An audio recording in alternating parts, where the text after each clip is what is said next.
दोस्तों, मैं आपको एक जादू बताता हूँ। ये है Redmi Note 9 Pro और ये है Poco M2 Pro मैजिक। घर पे मत ट्राई कीजिए।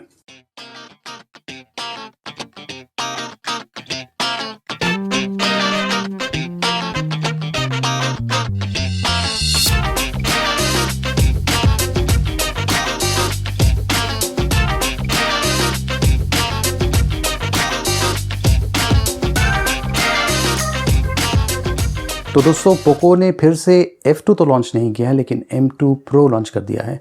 अभी जो स्मार्टफोन है ये बेसिकली Redmi Note 9 Pro जो है उसका अपग्रेडेड वेरिएंट है। इनफैक्ट ऑलमोस्ट सेम स्पेसिफिकेशंस है, थोड़ा सा मॉडिफिकेशंस किया हुआ है। और ये जो मॉडिफिकेशंस है इसके बारे में मैं आपको पहले बता देता हूँ। ये एक तरह से कंपैरिजन भी हो जाएगा Poco M2 Pro versus Redmi Note 9 Pro। तो बेसिकली 3 डिफरेंसेस हैं इन स्मार्टफोन्स में। पहला डिफरेंस ये है कि जो ब्रांडिंग है, जो डिज़ाइन है, इनफैक्ट डिज़ाइन भी सेम है लेकिन जो कलर कॉम्बिनेशंस है वो थोड़ा सा अलग प्रकार का है। और जो डिज़ाइन थोड़ा सा पैटर्न है उसमें चेंजेस किया हुआ है। जो बॉक्स पैकिंग है वो भी अलग प्रकार का है। तो नेचुरली ये जो ब्रांडिंग है और ये जो पैटर्न्स है इन्हें चेंज करना पड़ेगा, वरना लोग कंफ्यूज हो सकते हैं। जैसे ट्विंस होते हैं घर में, आपने देखा होगा कि जो ट्विंस होते हैं उन्हें अलग अलग प्रकार के ड्रेसेस पहनाया जाता है ताकि कन्फ्यूजन ना हो, गलती से मिस्टेक ना हो। तो उसी प्रकार से यहाँ पर भी थोड़ा सा चेंजेस किया हुआ है। दूसरी इंपॉर्टेंट चीज़ मुझे लगता है कि बहुत ही इंपॉर्टेंट अपग्रेड है।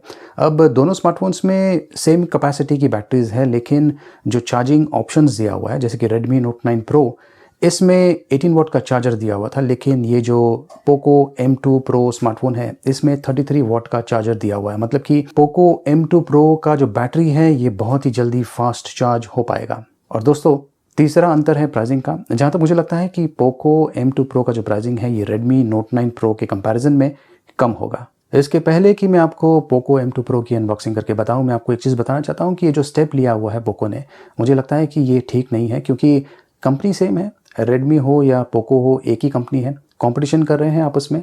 मतलब कि अगर किसी फैमिली में कंपटीशन होता है तो कोई जीतता है, कोई हारता है, उससे कोई फ़र्क नहीं पड़ता है। लेकिन इन जनरल जो कंज्यूमर्स हैं उन पर काफ़ी इम्पैक्ट पड़ सकता है। जिन्होंने Redmi Note 9 Pro स्मार्टफोन खरीदा हुआ है, मुझे लगता है कि उन्हें काफ़ी बुरा लग सकता है अगर ये जो पोको M2 Pro स्मार्टफोन है इसका प्राइसिंग कम रहा तो। और ये जो ट्रेंड है ये अच्छा नहीं है, क्योंकि आगे चल के ऐसा हो सकता है कि Redmi कोई नया स्मार्टफोन लॉन्च करे और जो यूज़र्स हैं वो सोचे कि चलिए वेट करते हैं, कुछ महीने वेट करते हैं, क्योंकि हो सकता है कि पोको वही सेम स्मार्टफोन को फिर से रीब्रांड करके पोको स्मार्टफोन की तरह लॉन्च करे। और हो सकता है कि उसका प्राइसिंग कम हो और साथ में कुछ एक्स्ट्रा अपग्रेड्स भी मिल जाए। वैसे आपने ये कहावत तो सुनी होगी कि old wine in new bottle. वैसे ये जो कहावत है इसमें फिट नहीं होता है, क्योंकि ये जो Redmi Note 9 Pro है ये ओल्ड नहीं है, हाल ही में लॉन्च हुआ है। और कह सकते हैं कि new wine in new bottle, ये ठीक रहेगा। तो दोस्तों, आपको क्या लगता है कि पोको को जो Redmi के स्मार्टफोन्स हैं उन्हें रीब्रांड करके सेल करना चाहिए, या फिर पोको को अपना जो ओरिजिनलिटी है वो मेंटेन करना चाहिए, कुछ अलग प्रकार का स्मार्टफोन लॉन्च करना चाहिए? कमेंट्स के माध्यम से मुझे ज़रूर बताइए। चलिए मैं आपको ये जो पोको M2 Pro है इसकी अनबॉक्सिंग करके बताता हूँ, और इस वीडियो में मैं आपको इन जनरल इस हैंडसेट के परफॉर्मेंस के बारे में भी बताऊंगा। वैसे आपने ये जो परफॉर्मेंस है देख लिया है Redmi Note 9 Pro स्मार्टफोन पर, लेकिन देखते हैं कि कुछ एक्स्ट्रा फीचर्स इसमें दिया हुआ है। उसके अलावा मैं आपको अंत में ये भी बताऊंगा कि क्या आपको ये जो पोको M2 Pro स्मार्टफोन है ये खरीदना चाहिए या नहीं। देखते रहिए। तो दोस्तों, ये है पोको M2 Pro का बॉक्स पैकिंग, और जैसे कि मैंने कहा इसका जो बॉक्स पैकिंग है अलग प्रकार का है ताकि कन्फ्यूजन ना हो। क्योंकि ये जो ट्विंस हैं इनमें से राम कौन है और श्याम कौन है, आप ये जो कलर है इससे आसानी से पता लगा पाएंगे। की स्पेसिफिकेशंस यहाँ पर दिया हुआ है, ये 33 वॉट के फास्ट चार्जर के साथ में आता है, जो कि एक बड़ा इंप्रूवमेंट है। और ये जो वेरिएंट मुझे मिला हुआ है इसमें 6 GB रैम है, 64 GB स्टोरेज स्पेस है, 2 शेड्स ऑफ ब्लैक कलर है। तो चलिए मैं आपको इसकी अनबॉक्सिंग करके बताता हूँ। ये लीजिए, बॉक्स को मैंने खोल दिया है। और एक चीज़ आप नोट करेंगे, यहाँ पर भी जो पोको है ये येलो कलर का भरपूर उपयोग कर रहा है। यहाँ पर सिम ट्रे इजेक्ट पिन है। बॉक्स में आपको यूज़र गाइड मिलने वाला है। ये सिलिकॉन केस दिया हुआ है, और ये जो सिलिकॉन केस है देख सकते हैं कि ट्रांसपेरेंट किस्म का है, ब्लैकिश कलर का है, और जो क्वालिटी है काफ़ी बढ़िया है। इसके अलावा बॉक्स में ये हैंडसेट दिया हुआ है, ये देखिए इस प्रकार का दिखता है। ये पोको M2 Pro हूबहू Redmi Note 9 Pro की तरह दिखता है। मैं आगे चल के आपको दोनों का कंपैरिजन करके बताऊंगा side by side. USB to USB Type-C data cable दिया हुआ है, और ये फास्ट चार्जर दिया हुआ है। ये 33 वॉट फास्ट चार्जर है।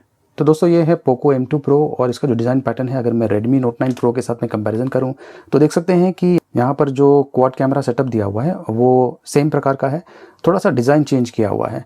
यहाँ पर जो पोको M2 Pro है इस पर 48 मेगापिक्सल क्वाड कैमरा लिखा हुआ है, जबकि Redmi Note 9 Pro पर यहाँ पर नीचे की तरफ दिया हुआ है। तो थोड़ा सा डिज़ाइन चेंजेस किया हुआ है, वरना अगर आप साइड बाय साइड कंपैरिजन करें, ये देखिए जो सिम ट्रे है वो एग्जैक्टली लेफ्ट हैंड साइड पर है, सेम पोजीशन में है। नीचे की तरफ आप देख सकते हैं कि ऑडियो जैक है, USB Type-C पोर्ट है, माइक्रोफोन है और स्पीकर आउट वेंट है। और राइट हैंड साइड पर ये जो बटन्स आप देख रहे हैं ये पावर बटन है और साथ में फिंगरप्रिंट सेंसर की तरह भी काम करते हैं और ऊपर वॉल्यूम रॉकर दिया हुआ है। तो सेम डिज़ाइन पैटर्न है, कुछ भी डिफरेंस नहीं है।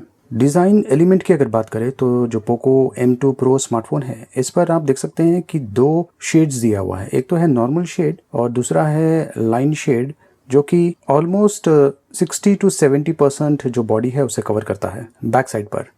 और ये जो कॉम्बिनेशन है इसे एक यूनिक प्रकार का लुक देता है। वैसे ये जो ब्लैक कलर है इस पर ये इतनी बढ़िया तरीके से विजिबल नहीं होता है जब तक आप नज़दीक से इसे नहीं देखते हैं। तो वैसे डिज़ाइन पैटर्न मुझे काफ़ी पसंद आया, लेकिन अगर कोई दूसरा कलर होता जहाँ पर ये इतनी आसानी से विजिबल होता तो शायद काफ़ी अच्छा लगता। अच्छी बात यह है कि जो स्मार्टफोन है इसमें ट्रिपल स्लॉट्स दिया हुआ है, आप 2 नैनो सिम और 1 माइक्रो SD कार्ड का उपयोग कर पाएंगे। ये जो फिंगरप्रिंट सेंसर है बहुत ही बढ़िया तरीके से काम करता है, फास्ट और एक्यूरेट है और साइड में दिया हुआ है तो काफ़ी सिचुएशंस में अच्छी तरीके से काम आ सकता है। इसका जो स्क्रीन है ये 6.67 इंचेस का स्क्रीन है, 20:9 का एस्पेक्ट रेशियो है, फुल HD प्लस रेजोल्यूशन के साथ में आता है। और दोस्तों कॉर्निंग गोरिल्ला ग्लास प्रोटेक्शन दिया हुआ है स्क्रीन पर और पीछे भी ग्लास का उपयोग किया गया है। तो यहाँ पर बेसिकली जो मैं स्पेसिफिकेशंस आपको बता रहा हूँ वो Redmi Note 9 Pro का ही स्पेसिफिकेशंस हैं, सेम स्पेसिफिकेशंस हैं। अभी जो स्मार्टफोन है ये भी 4GB, 64GB, 6GB, 64GB या फिर 6GB 128GB ऑप्शंस में अवेलेबल है। LPDDR4X रैम का उपयोग किया गया है और UFS 2.1 स्टोरेज का उपयोग किया गया है। P2i नैनो कोटिंग दिया हुआ है जो कि इसे स्प्लैश और डस्ट रेजिस्टेंट बना देता है कुछ हद तक। कैमरास की अगर बात करें तो रियर साइड पर 48 मेगापिक्सल, 8 मेगापिक्सल, 5 मेगापिक्सल और 2 मेगापिक्सल के क्वाड कैमरास दिया हुआ है और जो फ्रंट कैमरा है वो 16 मेगापिक्सल का है। वैसे जो स्मार्टफोन है ये पोको लॉन्चर रन कर रहा है, तो जो इंटरफेस है आपको थोड़ा सा अलग प्रकार का लग रहा होगा, लेकिन ये MIUI 11 रन कर रहा है आउट ऑफ द बॉक्स। ये देखिए MIUI ग्लोबल 11.0.2। तो ये देखिए ये है कैमरे का इंटरफेस और यहाँ पर आपको 48 मेगापिक्सल का ऑप्शन मिलता है। फोटो मोड में आप वाइड एंगल मोड या फिर 1x या फिर 2x जूम में शूट कर पाएंगे और वीडियो में भी आपको वाइड एंगल मोड मिलता है, 1x जूम और 2x जूम का ऑप्शन मिलता है। स्लो मोशन ऑप्शन भी अवेलेबल है, आप शॉर्ट वीडियोस भी रिकॉर्ड कर पाएंगे और इस प्रकार के वीडियोस भी रिकॉर्ड कर पाएंगे। ये देखिए वीडियो मोड में बहुत सारे इफेक्ट्स दिया हुआ है तो आप इन इफेक्ट्स का भी उपयोग कर पाएंगे, बेसिकली फिल्टर्स हैं। और ये खास है मूवी फ्रेम जो कि जो एस्पेक्ट रेशियो है इसे इस प्रकार से चेंज कर लेता है, तो इस प्रकार के वीडियोस भी आप शूट कर पाएंगे। इनफैक्ट मैं आपको बहुत सारे सैम्पल्स भी बताने वाला हूं और इस प्रकार के वीडियोस जो मैंने मूवी फ्रेम मोड में शूट किया हुआ है उसके बारे में भी बताऊंगा। ये जो हैंडसेट है ये 4K वीडियोज़ शूट कर सकता है और पोर्ट्रेट मोड में भी आप जो मूवी मोड है उसे सेलेक्ट कर पाएंगे और इससे बहुत ही बढ़िया आउटपुट मिल जाता है। नाइट मोड का भी ऑप्शन है जिसमें आप 1x या 2x जूम में नाइट शॉट्स खींच पाएंगे और प्रो मोड का भी ऑप्शन है जहां पर आपको बहुत सारे ऑप्शंस मिलते हैं। लॉग ऑप्शन भी अवेलेबल है, अगर आपको फोटोग्राफी का शौक है, प्रोफेशनल लेवल की फोटोग्राफी या वीडियोग्राफी करना चाहते हैं तो लॉग ऑप्शंस अवेलेबल है। रॉ मोड भी सपोर्ट करता है और अच्छी बात यह है कि यहाँ पर आप लेंस भी चेंज कर सकते हैं, आपको macro lens, ultra wide angle lens या वाइड एंगल लेंस का ऑप्शन मिलता है। जहाँ तक कैमरा क्वालिटी का सवाल है, कैमरा क्वालिटी एक्सीलेंट है और खास करके ये जो मूवी मोड है कमाल का मोड है। जो एस्पेक्ट रेशियो है चेंज होने के कारण जो भी शॉट्स आप खींचते हैं, चाहे वो नॉर्मल स्टिल शॉट्स हो या फिर वीडियो शॉट्स हो, कमाल के आते हैं। ये देखिए ये कुछ शॉट्स है जो मैंने इसी मूवी मोड का उपयोग करके शूट किया हुआ है, तो ये ऑसम किस्म का फीचर है और ये जो स्मार्टफोन है इसका उपयोग करके आप प्रोफेशनल स्टाइल वीडियोस भी शूट कर पाएंगे।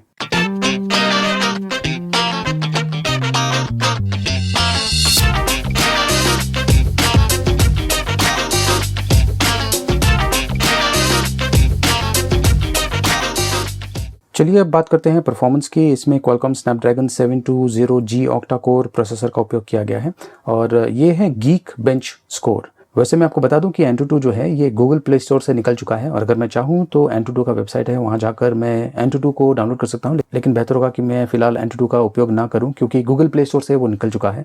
तो जो भी चीज़ गूगल प्ले स्टोर पर अवेलेबल नहीं है वो एक तरह से रिस्की किस्म का हो सकता है। तो वैसे जो भी बेंचमार्क स्कोर है बेसिकली नंबर्स हैं, तो हम गेम खेल के टेस्ट करते हैं कि परफॉर्मेंस कैसा है। ये देखिए पबजी गेम मैंने खेलना शुरू कर दिया है और मैं आपको बता दूं कि ये जो गेम है मैं HD और हाई क्वालिटी में खेल रहा हूँ और इस ग्राफिक्स क्वालिटी में ये जो गेम है काफ़ी बढ़िया चल रहा है, कोई इशू नहीं है। तो इस हैंडसेट पर आप पबजी गेम खेल पाएंगे, पावरफुल हार्डवेयर के साथ में आता है।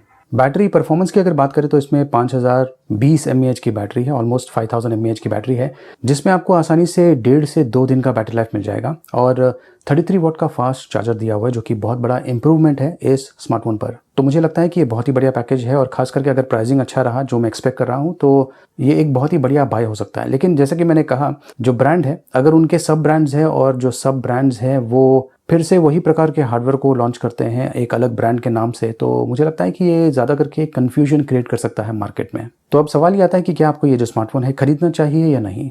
अगर आपने Redmi Note 9 Pro स्मार्टफोन खरीदा होगा तो बैड लक, ये जो स्मार्टफोन है ये थोड़ा सा बेहतर ऑप्शन है। और अगर आपने Redmi Note 9 Pro नहीं खरीदा हुआ है तो आप डेफिनेटली पोको M2 Pro के लिए जा सकते हैं। स्पेसिफिकेशंस, डिज़ाइन, कैमरा, परफॉर्मेंस और बैटरी परफॉर्मेंस सब काफ़ी बढ़िया है इस स्मार्टफोन पर। वैसे पोको M2 Pro का जो प्राइसिंग है वो तो आपने देख लिया, और आपको क्या लगता है इसका जो प्राइसिंग है कैसा है, कमेंट्स के माध्यम से मुझे ज़रूर बताइए। इस वीडियो को लाइक कीजिए, शेयर कीजिए और देखते रहिए।